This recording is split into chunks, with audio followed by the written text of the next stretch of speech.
José Roberto Lamarque e Leila Pereira andam cada vez mais próximos do Vasco, pelo menos é a informação que vem do Rio. Tudo sobre o Palmeiras e Mikael, que se tornou um problemaço de 30 milhões de reais. Além das últimas do mercado, bastidores e finanças, tem muita coisa legal. Fala aí pessoal, sou Jorge Nicola, bem-vindos a mais um vídeo do canal, sempre bom ter vocês por aqui. Um dos maiores problemas de Abel Ferreira e Anderson Barros no Palmeiras é em relação à contratação de reforços. Você quer um exemplo?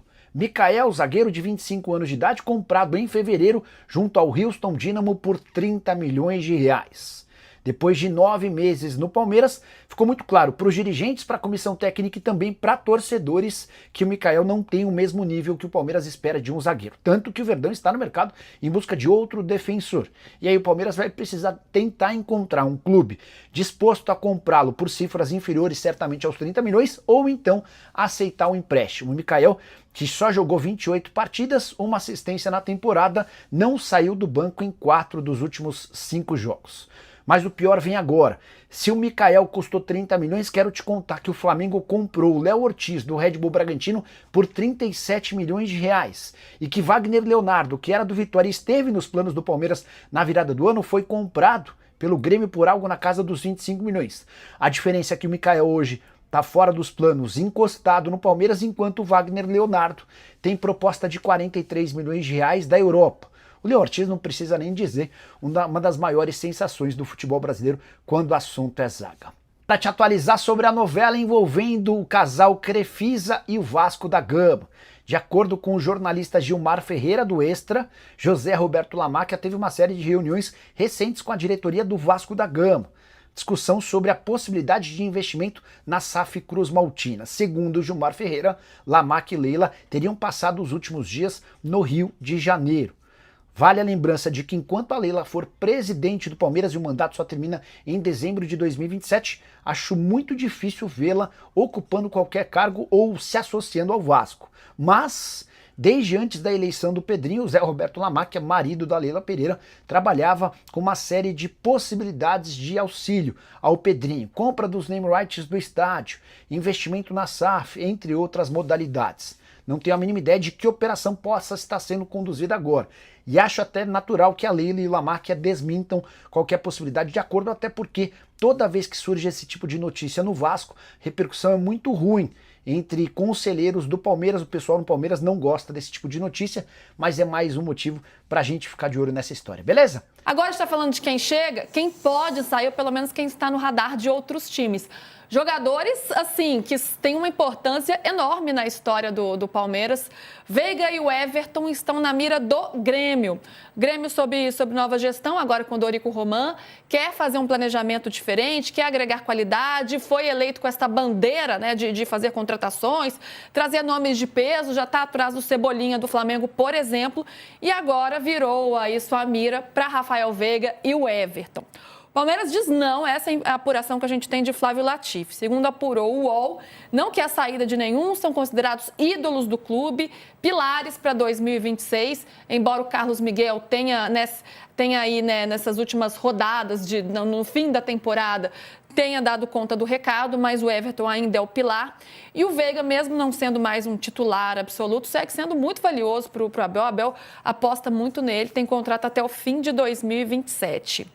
E quem tem ajudado nessa negociação, segundo a apuração do Latifi, é o Marcos Rocha, que é outro, né, que fez parte dessa geração que venceu muito com o Palmeiras, foi pro Grêmio, tá dando aquela mãozinha ali para bater um papo com os amigos, aqui no Grêmio, quer vir para cá, a água tá quentinha e tal, tá fazendo esse papel aí. São dois jogadores, Mussete, que ainda são muito importantes pro Palmeiras, pensando em 2026, ou já dá para pensar numa renovação ainda maior, em alguns fins de ciclo? Polo, eu continuaria. Eu acho que o Palmeiras está certo de pensar na permanência, mas eu já falei aqui no de primeira que eu acho que é uma decisão dos dois atletas.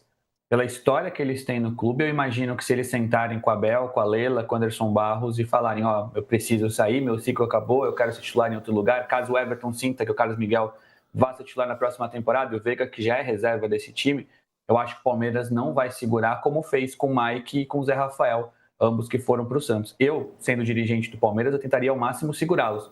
Acho que é muito importante você ter um goleiro como o Everton, mesmo que ele seja reserva do Carlos Miguel no ano que vem, e o Veiga, que faz mais de uma função e que foi decisivo outro dia, numa classificação maravilhosa na Libertadores. Então, para o Palmeiras, eu entendo a manutenção, mas eu penso que a decisão vai passar por esses jogadores. Se eles olharem para o ano que vem e entenderem, pô, não quero mais uma temporada nesse status, principalmente no caso do Veiga, eles vão conversar com a diretoria e eu acho que o Palmeiras não dificultaria a liberação. Para o Palmeiras, para o Abel, a Veiga é tão importante que foi titular na final da Libertadores. A primeira coisa que o Grêmio precisa fazer é renovar o Mano Menezes, definir a situação do Mano Menezes.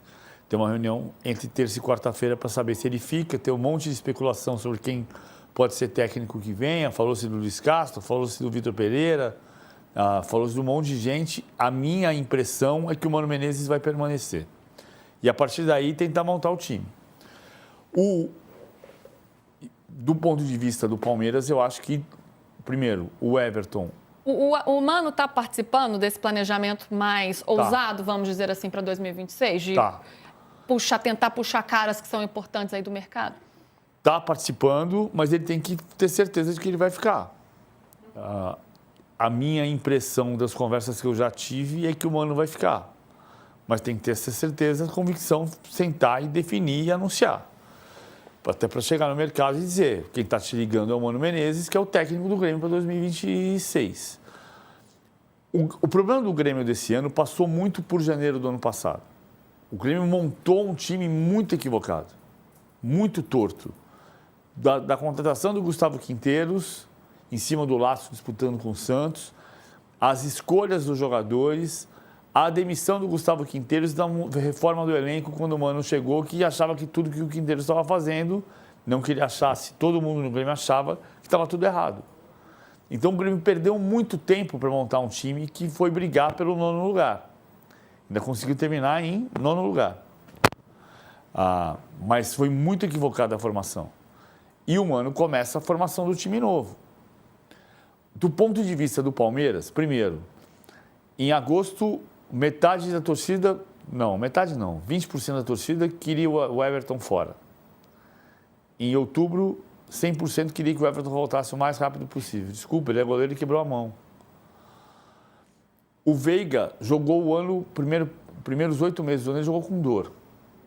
Quando ele se recuperou da dor, ele voltou a jogar bem. Não no nível Veiga 2022, mas voltou a jogar bem. Então, o trabalho físico do Veiga é muito importante para que ele seja um jogador no nível Rafael Veiga em 2026. Perfeito. Para a gente fechar o Palmeiras, voltando na questão do Abel, o PVC trouxe as informações da renovação de contrato. Mussetti, você já disse, né, que em que pese, né, alguns problemas que o Palmeiras teve ao longo dessa temporada, e foram alguns, né, por mais que tenha brigado pelos títulos, foi um ano que o palmeirense sai chateado porque não conquistou nenhum título, né, com um investimento muito alto que foi feito, então isso é inegável. A gente já levantou aqui alguns problemas do Abel nessa temporada, né, alguns erros que ele cometeu. Entre eles está ter deixado de lado o Campeonato Brasileiro antes do fim. Na sua avaliação, foi um erro do Abel? De não ter tentado brigar até a última rodada? Poderia ter entrado na última rodada com o título aberto? Claro, poderia ser que os resultados não ajudassem também, mas tinha essa possibilidade. Para você, foi um erro? Eu não acho um erro, Lu. Tanto é que naquele momento, de primeira, de quando a gente teve essa notícia, eu falei que eu entendi a decisão do Abel. Acho que agora ficaria mais fácil eu dizer que ele errou, porque teria a chance da conquista no último título, porque ele acabou perdendo a Libertadores. Foi um jogo parelho, afinal, o Palmeiras fez um jogo decente contra o Grêmio. Acho que foi um primeiro tempo muito bom, o Palmeiras poderia ter vencido, criou um elenco para isso, né? Acho que a partir do momento que você investe como o Palmeiras investiu, mesmo que seja no ano de transição, você espera que esses jogadores correspondam e que você possa, em algum momento, rodar o elenco, como o Flamengo fez, como o Cruzeiro fez. Então, eu não acho que foi um erro do Abel, acho que o grande erro do Palmeiras, se é que é um erro, foi na montagem do elenco. Pode ser que no ano que vem, os jogadores que a gente estava duvidando agora, e ele até deram resposta nos últimos jogos. É só ver o que o Sousa fez, o GFT fez uma boa partida, pode ser que no ano que vem a gente fale, pô, o Palmeiras investiu bem, pensou no futuro.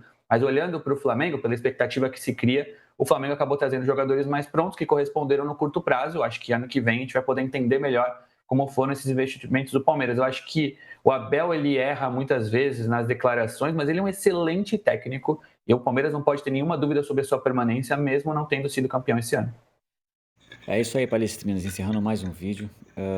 Antes de vocês saírem do vídeo aí, deixa o like de vocês para dar aquela força pro canal, tá bom? E para quem tá chegando agora, seja muito bem-vindo. Esse canal aqui traz notícias todos os dias do Palmeiras, para vocês ficarem sempre bem informados. Então não perca tempo. Já faça parte do canal se inscrevendo e ativando o sininho de notificação, que é muito importante. Toda vez que sair notícia nova, o YouTube avisa vocês. Fiquem à vontade para deixar a opinião de vocês aí no espaço de comentários do canal, é muito importante. Nós sempre estamos olhando e respondendo a todos. Então fiquem à vontade, o canal é de vocês, tá bom? Vou ficando por aqui, um forte abraço. Tchau, tchau.